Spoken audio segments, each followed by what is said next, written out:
wax badan bay yiraahdeen Somaliland waan goosanaynaa waqooyiga danta la lahayn Yuhuud ayaa loo goynay ayay ahayd Allah u naxariistay Sheekh Boqolson ayaa 34 sano ka hor si toos ah aan leexleexad lahayn uga digay damaca Israa'iil uu ku tilmaamay mid ku wajahan gobolada waqooyi galbeed ee Soomaaliya isagoo arrintaasina ku sheegay qodobad xilligaasi uu jeediyay oo dareen badan dhalisay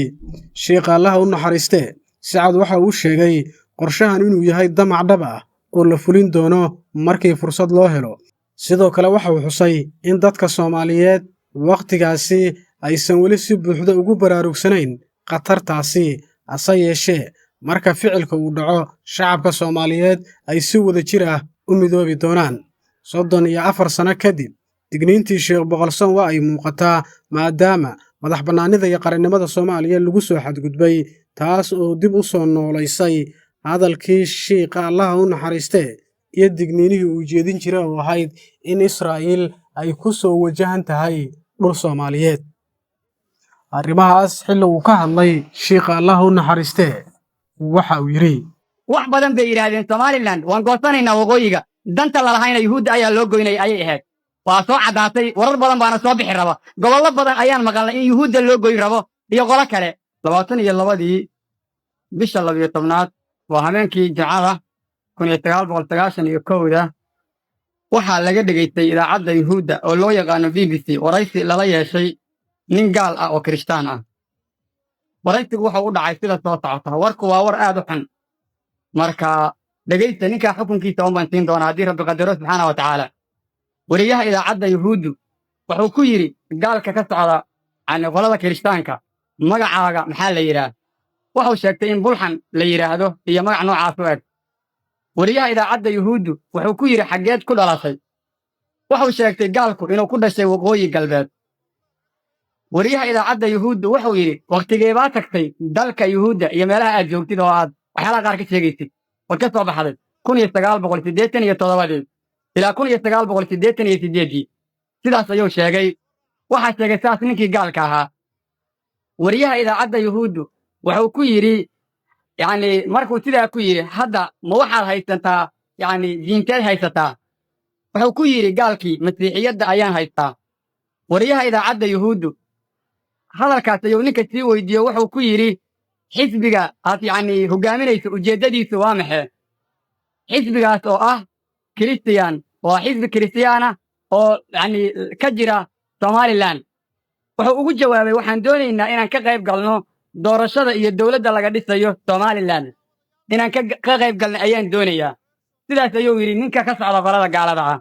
wariyaha idaacadda Yuhuudda warka ayuu ku soo celiyay wuxuuna markaa weydiiyey imisa ayay la eg tahay inta aad haysataan kalsooni iyo dad gaalku wuxuu yiri Somaliland dadka u dhashay qoyskii 2 nin ayaan ku leenahay markaan ugu liidanana 1 nin ayaanu leenahay sidaas ayuu gaalku ku jawaabay waxaan u fiirsaday hadalka uu ninka gaalka oranayo wuxuu ninka asaga ku yiri oo ma wax haysataan kalsooni badan haa buu yiri maxaa yeelay markaan ugu yaraan qoyskii waa 1 ama waa 2 qofood sidaas ayuu u sheegay bal waxaa jira 350 caruur gaaraysa oo lagu tababaro dalka Yuhuudda lana baro diinta Yuhuudda idaacadda Yuhuudda wariyaheedu wuxuu yiri oo ilmahaasu diintay haystaan ma diinta Yuhuudda gaalkii wuxuu yiri haa diinta Yuhuudda ayay haystaan wuxuuna markaa sheegay gaalku in ilmaha la soo qaaday 1987 ilaa 1988 oo halkaa la geeyay waddanka Yuhuudda gaalku wuxuu yiri carruurta waxa gacanta ku hayda gabar Soomaaliyeed oo loo yaqaan Luul ayaa gacanta ku haysa oo maamusha tarbiyadooda iyo waxooda waxaana si dhab loo bari doonaa diinta Yuhuudda dibna waa loo celi doonaa Somaliland waxay noo diideen buu yiri inay naga qayb galiyaan dawladda gaalka ayaa sidaas sheegay markii hore laakiin hadda waa nala ogol yahay saasa meesha ka muuqanaysa waa nala ogol yahay Somaliland waxay nagu dhaheen dawlad diin baan ku xukumi doonaa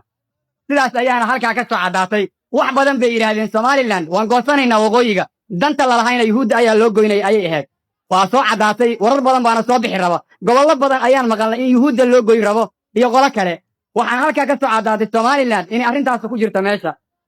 waxa ninka isaga uu sheegay oo gaalka ah markuu arrintaa ka waramayay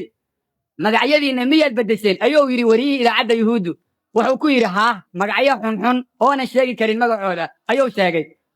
ninka asaga ah wuxuu yiri oo wariyaha idaacadda yuhuudda xibna miyaad ka tihiin dowladda somaliland wax ma ka tihiin wuxuu yidhi gaalku haa weliba golaha wasiirada iyo baarlamanka ayaan dad badan ku leenahay wa ficlan siday u hadlayeen waa uu eg yahay warkaasu somaliland sidaas ayaa jirta aynan doonaynaa inaannu ku yeelanno saldhig iyo meel hagaagsan ayay yidhaahdeen waqooyiga hargeysa oo kale sida oo kale waxaa la ii sheegay inay jiraan 20 nin oo aad isugu xiran oo ka shaqaynaya ayaguna inay wax noocaas oo kala sameeyaan dad badanna gacanta ku haya oo ku dhashay galgaduud gobolka loo yaqaan say ayaguna sheegteen meeshaa waxaa idinkaga soo baxay waxyaa badan ama ka hurda ama hurdada ka kaca uu sheegayo oo ka imaanaya yani Australia qayb koox yar oo joogta iyo Maraykanka oo u soo socda Soomaaliya gudaheeda gobolada dhexe iyo Somaliland dowladda lagu magacaabo halka laga sheegayo waxaa kaloo la sheegay inay jiraan saraakiil badan oo ka soo degi rabta bariga oo loogu talagalay inay dhib badan geystaan waxaa kaloo la sheegay inay jiraan